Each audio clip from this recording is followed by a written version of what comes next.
Bismillahirrahmanirrahim. Assalamualaikum warahmatullahi wabarakatuh.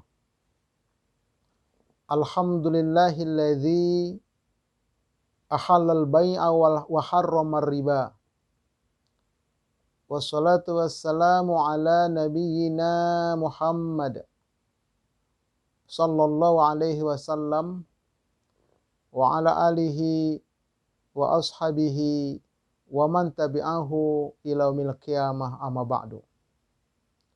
Pertama dan paling utama, tiada kata yang pantas untuk senantiasa kita ungkapkan kecuali puji dan syukur alhamdulillah kehadirat Allah Subhanahu wa taala.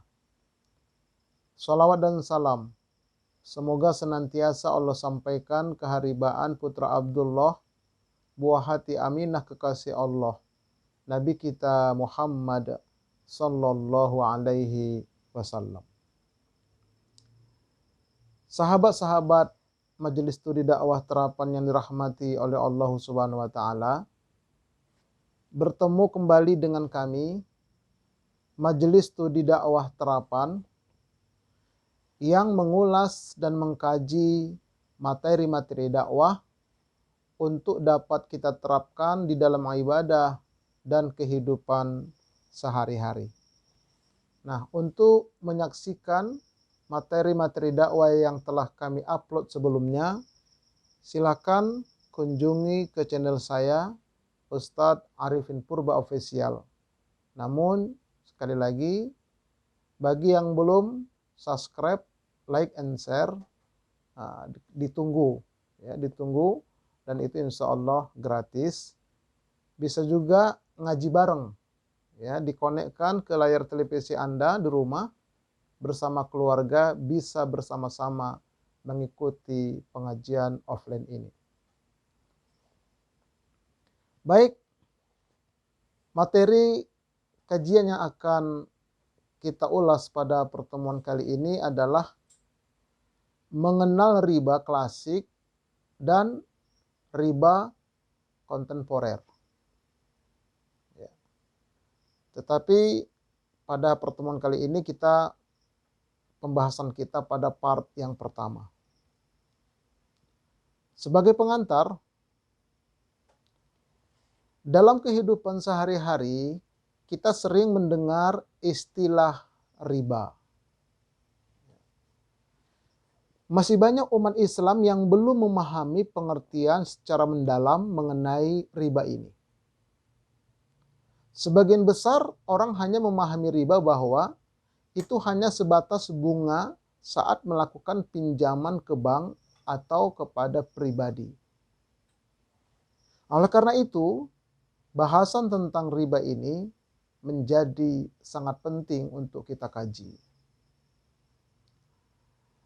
Apalagi bagi yang sedang mencari perumahan syariah, hendaklah benar-benar memahami akan hal ini agar tidak terjebak dengan transaksi yang sebenarnya tidak sesuai dengan syariat karena kesalahan memahami pengertian riba. Untuk itu Rasulullah sallallahu alaihi wasallam sudah mengingatkan 14 abad yang lalu.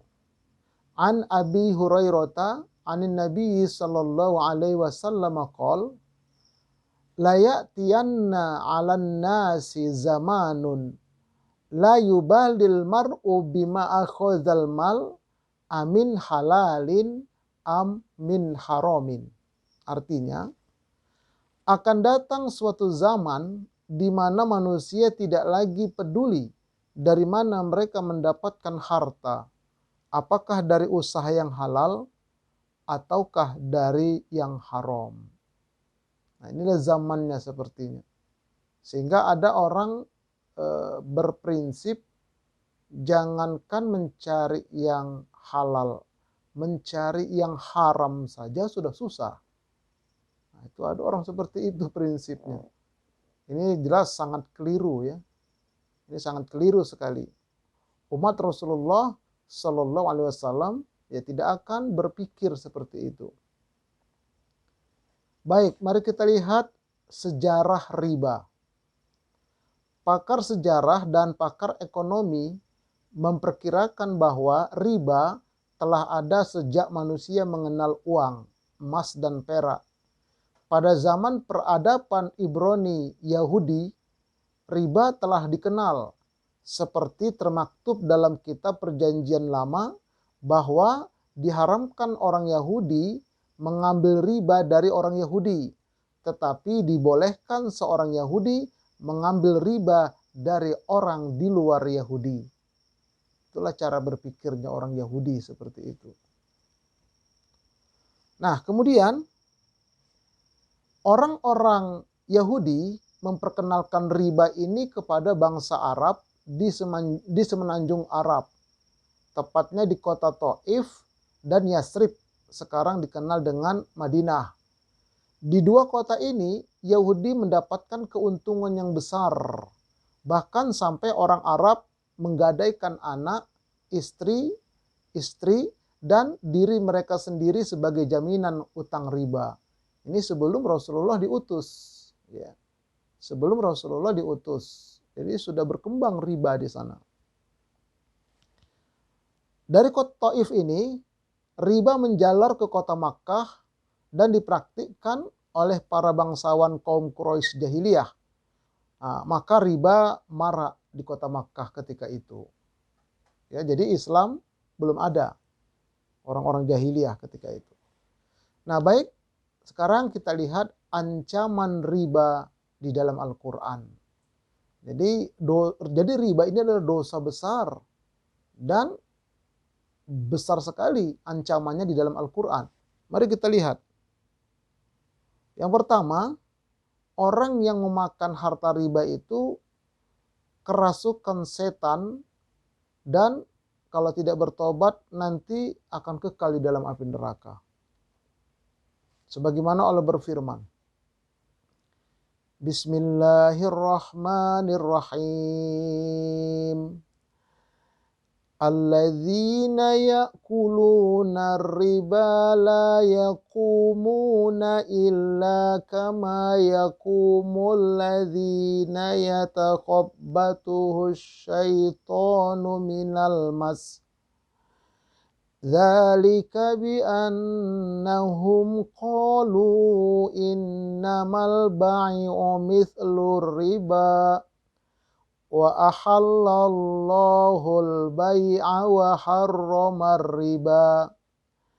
Faman ja'ahu maw'izatun mir rabbih fantaha falahu ma salaf wa amruhu ilallah wa man 'ada fa ulaika ashabun nar hum fiha khalidun.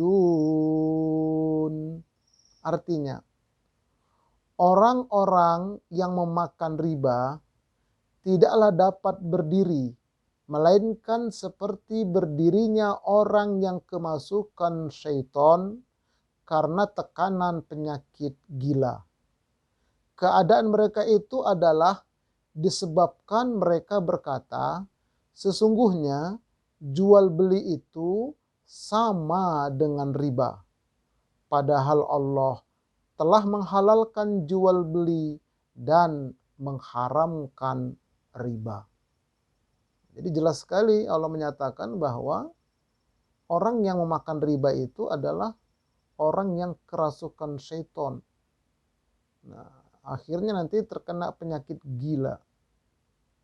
Sebab mereka berkata, ya riba itu sama aja dengan jual beli, kata mereka. Padahal Allah jelas-jelas mengharamkan riba, menghalalkan jual beli. Orang-orang yang telah sampai kepadanya larangan dari Tuhannya tentang riba itu, lalu mereka berhenti dari mengambil riba, maka baginya apa yang telah diambilnya dahulu dan urusannya terserah kepada Allah.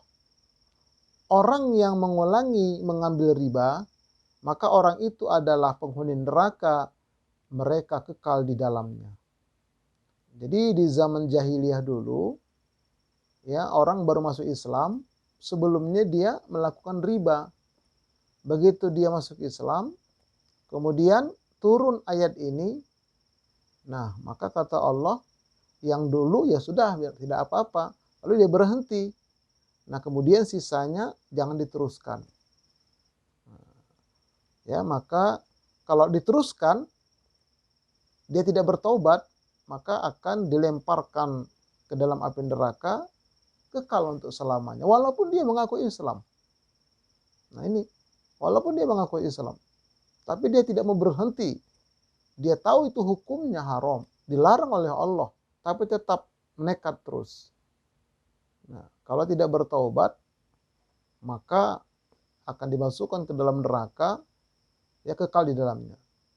Ini bukan menakut-nakuti, memang sangat menakutkan. Semoga kita terhindar, dan bagi yang sudah terlanjur, semoga segera bertaubat. Kemudian yang kedua, ancaman riba ini adalah bukti keimanan seseorang. Kalau dia betul-betul beriman, dia pasti akan meninggalkan riba. Allah berfirman, Bismillahirrahmanirrahim. Ya ayyuhalladzina amanu taqullah wa dharu ma baqiya minar riba in kuntum mu'minin. Artinya, hai orang-orang yang beriman, bertakwalah kepada Allah dan tinggalkanlah sisa riba yang belum dipungut jika kamu orang-orang yang beriman. Nah, jadi kalau betul-betul mengaku beriman, kata Allah, tinggalkan sisanya itu. Yang sudah berlalu ya sudah, tapi sisa yang belum dipungut itu tinggalkan. Jangan diteruskan riba itu. Kalau kamu betul-betul mengaku beriman, kata Allah. Nah, jadi ini ya, jadi buktinya orang itu beriman atau tidak beriman, sejauh mana dia mampu meninggalkan perbuatan riba itu. Itu kata kuncinya di situ. Kemudian yang ketiga, ancaman bagi pelaku riba ini akan diperangi oleh Allah dan Rasul-Nya. Ya, jadi yang memerangi Allah dan Rasul-Nya. Ini luar biasa ini. Berarti sangat besar sekali dosa riba ini. Sebagaimana Allah berfirman, Bismillahirrahmanirrahim. فَإِنْ لَمْ تَفْعَلُوا فَأْذَنُوا بِحَرْبٍ مِّنَ اللَّهِ وَرَسُولِهِ وَإِنْ تُبْتُمْ فَلَكُمْ رُءُوسُ أَمْوَالِكُمْ لَا تَظْلِمُونَ وَلَا تُظْلَمُونَ. Artinya, maka jika kamu tidak meninggalkan sisa riba itu, ketahuilah bahwa Allah dan Rasul-Nya akan memerangi kamu. Namun jika kamu bertaubat dari pengambilan riba itu, maka bagimu pokok hartamu, kamu tidak akan menzolimi orang lain, dan tidak pula kamu dizolimi. Nah jadi kalau tidak mau berhenti dari riba, ancamannya apa? Ya siap-siap berperang dengan Allah, berperang dengan Rasulullah. Berani. Nah, itu. Ini luar biasa.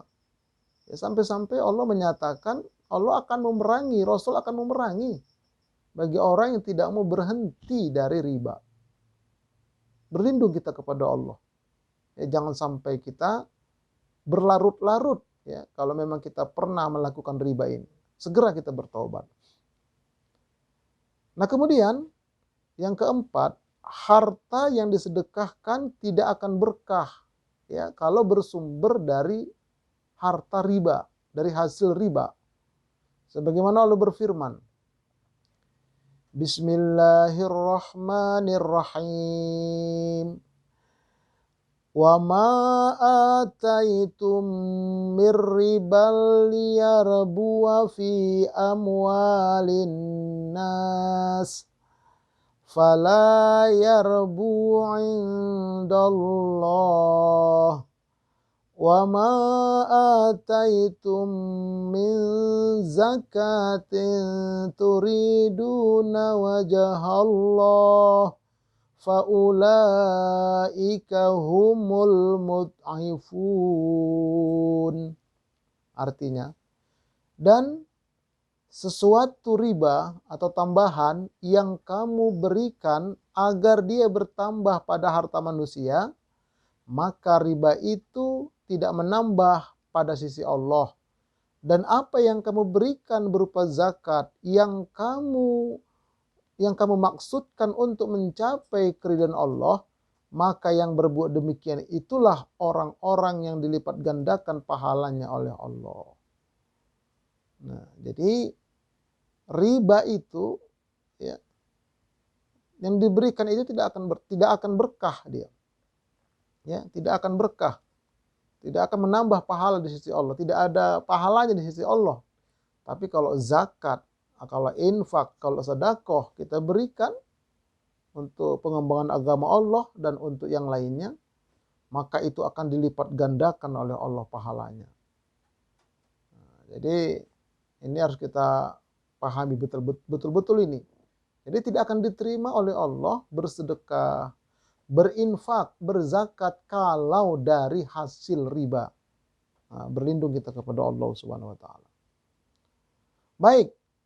Kemudian mari kita lihat ancaman riba di dalam hadis. Ancaman riba di dalam hadis. Yang pertama, riba itu termasuk salah satu 7 dosa besar. Jadi ada dalam satu hadis menyebutkan ada 7 dosa besar. Nah, salah satunya riba. Disebutkan dalam hadis an Abi Hurairah anin Nabi sallallahu alaihi wasallam qol ijtanibu as-sab'a al-mubiqat. Qalu ya Rasulullah wa ma hunna? Qala asyirku billahi wa sahru wa qatlun nafsi allati haramallahu illa bil haqqi wa aklur riba wa aklu malil yatim wan nawali wat tawali yaumal zahfi wa qazful muhsanatil mu'minatil ghafilat. Artinya dari Abu Hurairah dari Nabi Shallallahu Alaihi Wasallam bersabda, jauhilah 7 hal yang akan membinasakan. Para sahabat bertanya, wahai Rasulullah, apakah yang 7 hal itu? Beliau menjawab, pertama, syirik kepada Allah, mempersekutukan Allah. Yang kedua, sihir. Yang ketiga, membunuh jiwa atau membunuh orang yang diharamkan Allah tanpa hak. Yang keempat, memakan harta riba. Yang kelima, memakan harta anak yatim. Yang keenam, lari dari medan peperangan. Dan yang ketujuh, menuduh berzina wanita beriman yang lalai. Ya, wanita beriman dituduh berzina. Ya, itu termasuk dosa besar. Gak boleh sembarangan menuduh orang berzina. Meskipun wanita beriman itu ya tidak begitu taat orangnya, tapi tidak boleh dituduh. Nah, jadi di sini salah satu dosa besar itu adalah memakan harta riba. Termasuk dosa besar dia. Nah, kemudian perbuatan memakan harta riba ini dosanya seperti menzinahi ibunya sendiri. Innalillah. Disebutkan dalam hadis an Abi Hurairah qol qala Rasulullah sallallahu alaihi wasallam ar-riba sab'una huban aysairuha an yankiha ar-rajulu ummahu. Artinya, dosa riba itu terdiri dari 72 pintu. Dosa riba yang paling ringan adalah bagaikan seorang laki-laki yang menzinai ibu kandungnya sendiri. Jadi dosa riba itu ada 72 pintu, ada 72 tingkat. Kata Nabi, yang paling ringan ya dari 72 tingkat dosa riba itu adalah menzinai ibunya sendiri. Innalillah. Sampai begitu ancaman dosa daripada riba ini. Nah, makanya kita harus hati-hati nih, ya, harus hati-hati kita. Nah, kemudian yang ketiga, kalau dia selalu memakan harta riba, maka akan hidup melarat di dunia dan di akhirat. Sebagaimana disebutkan dalam sebuah hadis, an Ibni Mas'udin anin Nabi sallallahu alaihi wasallam qol ma ahadun aktsara minar riba illa kana akibatu amrihi ila qillatin. Artinya dari Ibnu Mas'ud Nabi bersabda, tidaklah seorang itu memperbanyak harta dari riba kecuali kondisi akhirnya akan melarat. Jadi kalau dia memperoleh harta kekayaan dari hasil riba, kelihatannya dia kaya. Tapi nanti ujung-ujungnya dia akan melarat. Nah, ujung-ujungnya akan melarat nanti dia. Entah nanti sakit yang berkepanjangan, entah nanti ditipu orang. Pokoknya melaratlah ujung-ujungnya. Ya, dunia dan akhiratnya. Ini apa yang disabdakan oleh Rasulullah Sallallahu Alaihi Wasallam. Nah, kemudian yang keempat, mendapatkan kutukan. Ya, jadi disebutkan dalam hadis, an Jabir qala la'ana Rasulullah Sallallahu Alaihi Wasallam akilar riba wa mu'kilahu wa katibahu wa syahidaihi wa qala hum sawa'un. Artinya Rasulullah Sallallahu Alaihi Wasallam mengutuk orang yang memakan harta riba, yang memberikan riba, penulis transaksi riba, dan kedua saksi transaksi riba, mereka semuanya sama dalam dosa. Jadi yang memakan harta riba, yang memberikan harta riba, yang penulis transaksi riba, yang menyaksikan penulisan transaksi riba, semuanya itu kata Nabi sama saja dalam dosa. Artinya tetap berdosa dan dosanya besar seperti tadi. Oh, seperti itu. Ya Allah ya Rabb. Nah, kemudian dosa yang berikutnya, ancaman yang berikutnya dalam hadis ini adalah orang yang memakan riba itu berenang di sungai darah. Disebutkan dalam hadis an Samurah ibni Jundub radhiyallahu anhu qala Nabiyyu sallallahu alaihi wasallam ra'aitul lailata rajulaini atayani fa akhrajani ila ardin muqaddasah fantalaqna hatta ataina ala nahrin min damin fihi rajulun qaimun wa ala wasatin nahri rajulun baina yadaihi hijaratun. Artinya dari Samurah bin Jundub dia berkata, Nabi Shallallahu Alaihi Wasallam bersabda, tadi malam kata Nabi, aku bermimpi ada dua laki-laki yang mendatangiku. Keduanya membawaku ke kota yang disucikan. Nabi berangkat sehingga kami mendatangi sebuah sungai darah. Di dalam sungai itu ada seorang laki-laki yang berdiri. Dan di pinggir sungai itu ada pula seorang laki-laki yang di depannya terdapat batu-batu. Berdiri juga di pinggir kali tapi banyak batu-batu di situ. Fa'aqbala ar-rajulu alladhi fin nahri fa idza arada ar-rajulu ay yakhruja rama ar-rajulu bihajarin fi fihi faraddahu haitsu kana faja'ala kullahu jaa liyakhruja rama fi fihi bihajarin fayarji'u kama kana faqultu ma hadza qala alladzi ra'aitahu fin nahari akilur riba. Artinya, laki-laki yang di sungai itu mendekat, yang di dalam sungai itu mendekat ke tepi. Jika ia hendak keluar, maka laki-laki yang di pinggir sungai itu melemparkan batu ke dalam mulut orang itu sehingga ia kembali ke tempat semula. Setiap kali laki-laki yang di sungai itu datang hendak keluar, maka laki-laki yang di pinggir kali itu melemparkan batu ke dalam mulutnya sehingga dia kembali ke tempat semula. Aku bertanya, apakah semua ini? Kata Rasulullah kepada dua laki-laki yang membawanya.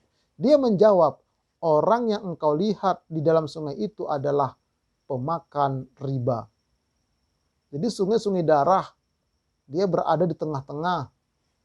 Dia mau ke pinggir, mau keluar dari sungai darah itu, di pinggir sudah ada laki-laki yang siap dengan batu-batu di depannya. Begitu mendekat, dilempar ke mulutnya. Akhirnya terdorong lagi ke tengah. Mau ke pinggir lagi, dilempar lagi. Begitu terus. Sampai Nabi bertanya, apa semua ini? Nah kata Nabi, laki-laki yang di tengah itu, yang di sungai darah itu, itulah pemakan riba. Na'udzubillahi min dzalik. Nah baik. Selanjutnya, sahabat-sahabat Majelis Studi Dakwah Terapan yang dirahmati oleh Allah Subhanahu wa taala, dampak riba bagi kehidupan manusia. Apa dampaknya? Ya. Yang pertama, riba penyebab utama terjadinya inflasi. Ya. Produsen mendapatkan modal dari pinjaman berbunga yang pasti akan menambahkan bunga yang harus dibayarnya kepada debitur ke dalam harga barang produksinya. Ya, ini produsen ini. Nah, kemudian jadi harga jual barang yang diproduksi sama dengan biaya produksi ditambah bunga. Jika suku bunga naik, secara langsung harga barang dan jasa menjadi naik. Sehingga daya beli mata uang menjadi turun. Inilah yang dinamakan dengan cost fat inflation. Inflasi yang disebabkan oleh dorongan biaya produksi. Jadi seorang produsen meminjam uang, mau membuat barang produksinya, jadi di sana sudah dimasukkan semua. Ya, sehingga dibebankan nanti kepada konsumen. Begitu nanti suku bunga naik, nah ini juga otomatis ya semuanya naik. Sehingga daya beli mata uang menjadi turun. Nah, ini namanya inflasi dia. Itu gara-gara bunga tadi itu. Ya, gara-gara bunga, kalau nggak begitu dia tidak bisa mengembalikan lagi nanti yang produsen ini. Jadi mau tidak mau dimasukkan kepada biaya produksinya. Kemudian riba menyebabkan terjadinya krisis ekonomi global. Seperti krisis yang terjadi di tahun 2008, para ahli ekonomi menyatakan bahwa faktor utama penyebab krisis adalah riba, dan ini sudah diakui dunia. Ya, sudah diakui dunia. Para ahli ekonomi menyatakan jika bunga berbayar yang berlaku atas peminjaman modal atau riba merupakan penyebab utama terjadinya krisis ekonomi, terlebih jika bunga yang harus dibayarkan terlalu tinggi, maka krisis ekonomi yang terjadi akan semakin besar dampaknya. Ya, mau tidak mau, karena untuk menutupin biaya semuanya itu dia harus betul-betul bagaimana caranya. Nah, itu. Inilah, jadi akibatnya seperti itu. Yang ketiga, retaknya hubungan persaudaraan. Ini akibat riba ini. Riba ternyata juga menjadi salah satu pemicu retaknya hubungan persaudaraan. Bukan hanya meretakkan hubungan perseorangan seperti yang sering terjadi, saudara dengan saudara bermusuhan karena hutang riba. Namun, riba juga memicu retaknya hubungan antar negara.